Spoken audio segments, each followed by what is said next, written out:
Welcome to the deep dive.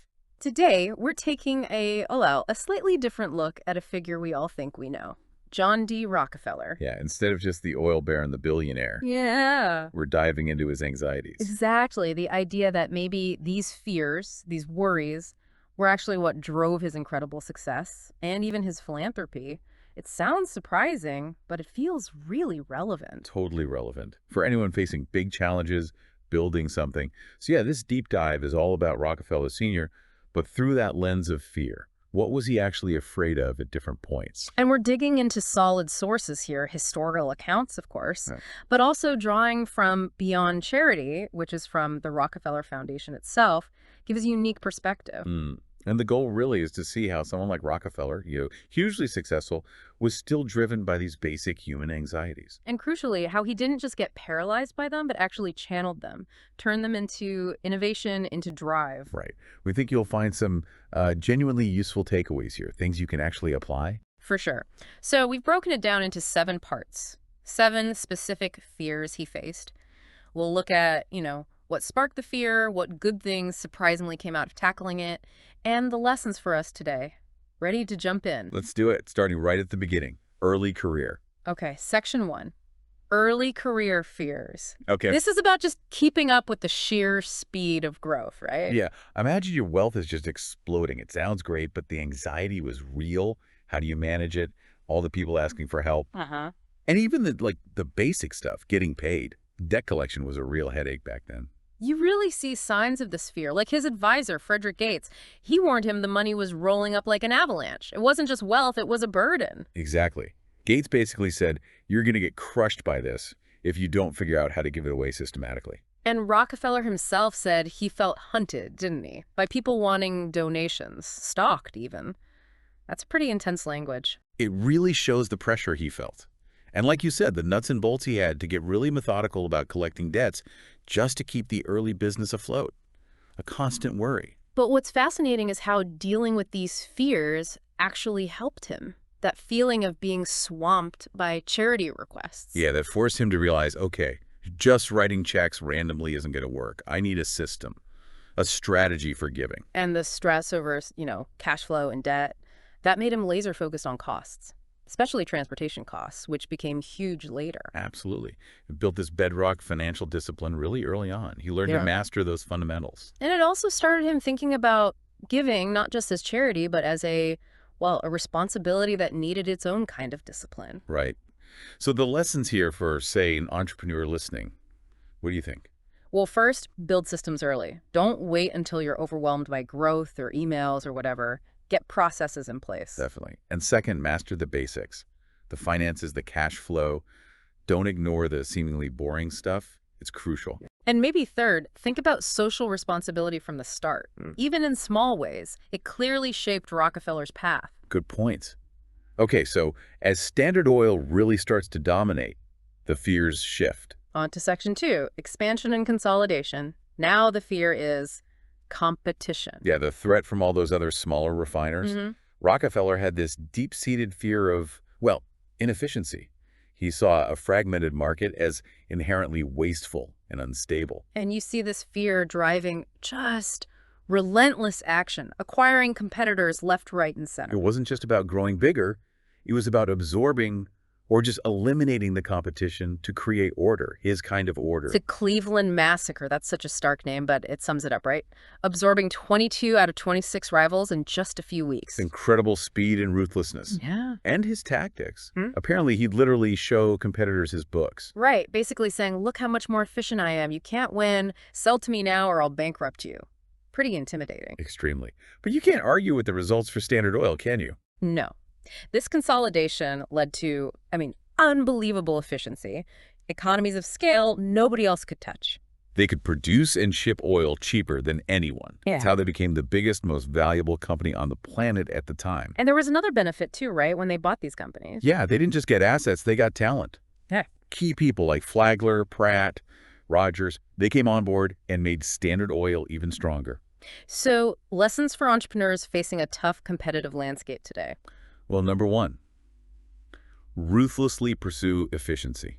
Know your costs, drive them down. It's a powerful weapon. Number 2, Really understand your competition. Know their weaknesses, their strengths. Don't operate in a vacuum. And maybe number 3, don't be afraid of bold moves like strategic acquisitions. They're risky, for sure, Huge risks. but they can be game changers if you get them right. Okay, so he's consolidating, getting efficient, but there's another vulnerability he's worried about. Which brings us nicely to Section 3, transportation and vertical integration fears.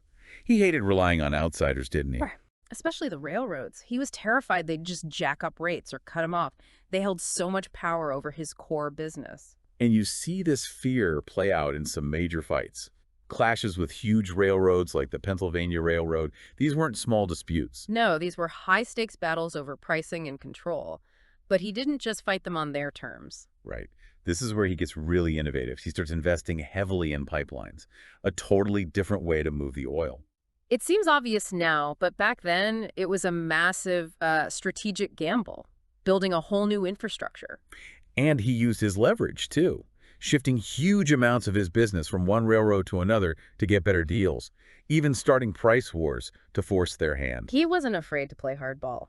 Not at all. And the benefits of tackling this fear were immense. Gaining control, basically. The pipelines gave Standard Oil direct control over distribution, less dependence on the railroad's whims. Exactly. It wasn't just cost savings. It was a massive strategic advantage. Pipelines were faster, more reliable, ultimately cheaper. Competitors just couldn't keep up. And these fights, this investment in pipelines, it really cemented Standard Oil's dominance, didn't it? They controlled the flow. They controlled a critical part of the whole industry. So, takeaways for people listening, maybe dealing with supply chain issues. First, look at your critical dependencies. Where are you vulnerable? Can you gain more control, maybe bring things in-house, or find alternatives? Good point. Second, don't be afraid to challenge the big established players if they're holding you back. It's risky, but sometimes necessary. And third, think about strategic infrastructure. It might be technology, logistics. Investing in that kind of long-term advantage can really pay off. Even if it seems like a huge upfront cost. Right. Okay, so he's built this incredibly powerful, efficient machine, but that kind of power starts to attract unwanted attention. Which leads directly into Section 4. Yeah. Public perception and regulatory fears. He starts getting painted as the villain. Yeah, the fear here is pretty straightforward. Bad press, public anger over monopoly tactics, and the looming threat of the government stepping in. And the signs were everywhere. Newspapers, magazines, relentlessly negative portrayals. The robber baron image really takes hold. And then comes Ida Tarbell, her investigation, the history of the Standard Oil Company. That was devastating, wasn't it? Absolutely. Meticulously researched, incredibly damaging. It laid out all the ruthless tactics and fueled public outrage, gave ammunition to his critics. And it wasn't just bad press. There were lawsuits, antitrust investigations. The threat of being broken up was very real. You can imagine the anxiety that caused. But interestingly, even this negativity pushed him in new directions. Oh, so? Well, it forced him to finally realize he couldn't just ignore public opinion. He'd always maintained this active silence, right? Yeah. Refused to engage. Yeah, just let the work speak for itself was the idea. But that clearly wasn't working anymore. So he starts slowly trying to communicate better and manage his image. It was a big shift. And it also highlighted the need for his philanthropy to be more visible, more strategic. Exactly. If the public saw him giving back in significant ways, maybe that could counter the negative business narrative. It wasn't just altruism. It was also arguably reputation management. And this pressure cooker environment really spurred the move towards creating formal philanthropic institutions, didn't it? Yes, it became clear that ad hoc personal donations weren't enough, either for impact or for public perception. The idea for something like the Rockefeller Foundation starts to gain real traction here. So, lessons for entrepreneurs today, especially if you're successful in getting attention. First, you can't just ignore public and regulatory concerns. You have to be proactive. Engage. Address the issues. Don't hide. Second, expect scrutiny if you get big. It comes with the territory. Be prepared for it. And third, demonstrate your positive impact clearly. Don't just assume people know or care. Show them the good you're doing. Transparency matters. Okay, so he's realizing he needs a more structured way to give away this mountain of money, but that presents its own set of anxieties. Right into Section 5. Fears related to the scale of philanthropy. Just being totally overwhelmed by it all. The fear here was just the sheer volume. He was personally drowning in requests for money, right? Hundreds of letters every single day. Imagine trying to deal with that personally, Mhm. investigating each request, trying to decide who's deserving. It was impossible. Yeah, the sources say he had a nervous breakdown trying to manage it all himself early on. The scale was just crushing. And again, Frederick Gates is there, pointing out the obvious. Your giving isn't even keeping pace with your earning. The problem is getting worse, not better. A systemic problem, not just a personal one. Exactly. But again, this feeling of being overwhelmed forces a positive change.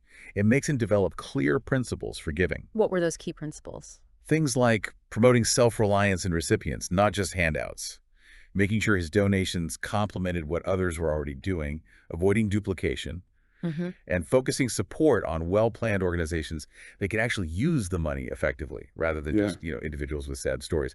It sounds much more businesslike, strategic. It was. It solidified the idea that he needed a formal institution, a foundation, to handle this massive task professionally. And it marked a real shift, didn't it? From reactive personal charity to proactive wholesale philanthropy aimed at root causes. A fundamental change in approach. Yeah. So what can people learn from this, maybe if their own charitable efforts start to grow? Well, first, develop clear criteria. Why are you giving? What are you trying to achieve? Don't just react. Good one. Second, you can't do it all yourself. Yeah. If you want to scale your impact, you need a team, a structure, delegate. Right. And third, try to shift from just reacting to problems to proactively planning how to address the underlying causes. More strategic thinking. Okay, so the vision for the foundation is there, but actually creating it, that was another battle. Which brings us to Section 6. Fears around establishing the Rockefeller Foundation, facing down political opposition and public distrust. Yeah, the fear was that his reputation, the Standard Oil controversies, would torpedo the whole idea. Yeah. Especially trying to get a federal charter from Congress. And that fear was justified, wasn't it? He faced intense questioning in Congress. Oh, yeah.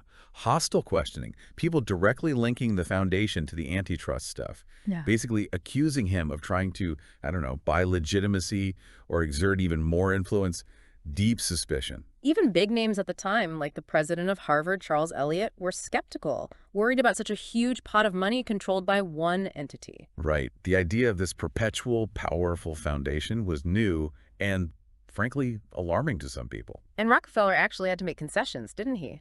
Agreeing to let public officials have veto power over trustees, things like that. He did, which shows how worried they were about getting that federal charter approved. But in the end, it didn't happen. Congress wouldn't grant the federal charter. exactly. So they had to pivot.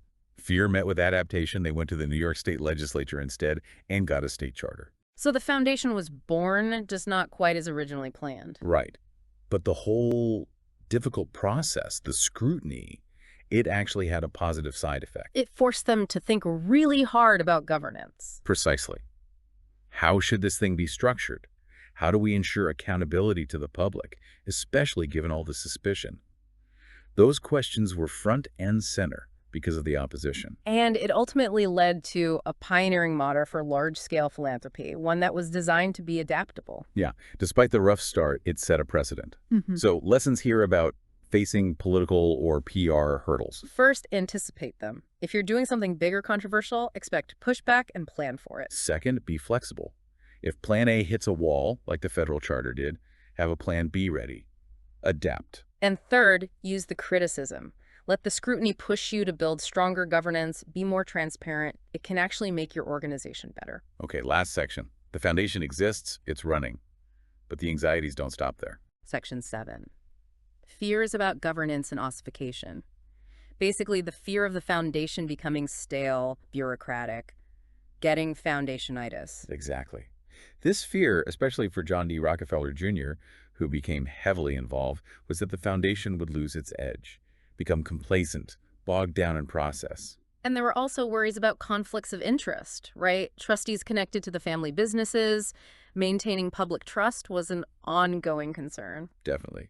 Jr. himself worried about confusing motion with progress, Right. about prioritizing the machinery over the actual mission. That's pretty self-aware. Yeah, and there were whispers that maybe trustees weren't paying close enough attention, just rubber stamping complex decisions. Or becoming too reliant on the professional staff, losing that critical independent oversight from the board. It's interesting that even retiring trustees voice these fears, worries about losing humility, about staff convenience trumping the mission. Yeah, the fear that the people running it might start acting like the money was theirs, not a public trust. And Jerome Green, an early key figure, worried that trustees close to the family might not feel that public responsibility strongly enough. So these weren't just external criticisms. These were internal anxieties about keeping the organization vital and accountable. Absolutely. But like the other fears, these anxieties spurred action, or at least ongoing debate and reflection. It led to continuous discussion about governance, about board composition, about the right balance between staff expertise and trustee oversight. It kept the importance of trustee independence and avoiding conflicts of interest on the agenda. And it reinforced that need to constantly innovate, to stay focused on root causes, and to protect the foundation's reputation so it could keep doing good work. So the final lessons, especially for leaders of mature organizations. Number one, fight complacency actively. Bureaucracy creeps in, you have to constantly push against it. Number two, governance matters. Independent oversight, fresh perspectives, they're not just formalities, they're vital for long-term health. And number three, stay connected to the outside world. Don't get so internally focused that you forget why your organization exists in the first place. Keep the mission front and center. It's quite a journey when you look at it through this lens of fear, isn't it?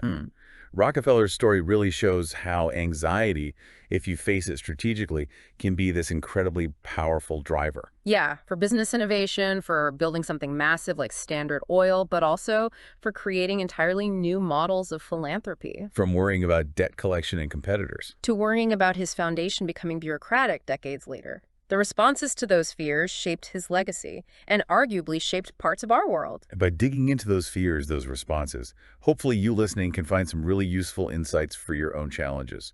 How to see anxieties not just as threats, but maybe as signals. Signals pointing towards areas where you need to innovate or build better systems or think more strategically. So the final thought maybe is this.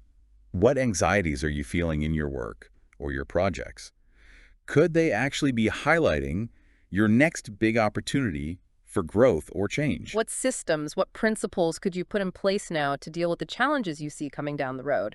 Proactive steps inspired by those worries. And if you want to take this further, it could be really interesting to look into specific Rockefeller Foundation programs, public health, the green revolution in agriculture, and see how those governance structures, born partly out of these anxieties, actually helped or hindered their long-term success. There's a lot more to uncover there. Definitely food for thought. Thanks for joining us for this deep dive. Welcome to the deep dive. Today, we're taking a slightly different look at a figure we all think we know. John D. Rockefeller. Yeah, instead of just the oil baron, the billionaire, Yeah. we're diving into his anxieties. Exactly. The idea that maybe these fears, these worries, were actually what drove his incredible success and even his philanthropy. It sounds surprising, but it feels really relevant. Totally relevant for anyone facing big challenges, building something. So yeah, this deep dive is all about Rockefeller Sr., but through that lens of fear. What was he actually afraid of at different points? And we're digging into solid sources here, historical accounts, of course, Right. but also drawing from Beyond Charity, which is from the Rockefeller Foundation itself, gives a unique perspective. And the goal really is to see how someone like Rockefeller, hugely successful, was still driven by these basic human anxieties. And crucially, how he didn't just get paralyzed by them, but actually channeled them, turned them into innovation, into drive. Right. We think you'll find some genuinely useful takeaways here, things you can actually apply. For sure. So we've broken it down into 7 parts, 7 specific fears he faced. We'll look at, what sparked the fear, what good things surprisingly came out of tackling it, and the lessons for us today. Ready to jump in? Let's do it, starting right at the beginning, early career. Okay, section 1, early career fears. Okay. This is about just keeping up with the sheer speed of growth, right? Yeah, imagine your wealth is just exploding. It sounds great, but the anxiety was real. How do you manage it? All the people asking for help. Uh-huh. And even the basic stuff, getting paid. Debt collection was a real headache back then. You really see signs of this fear. Like his advisor, Frederick Gates, he warned him the money was rolling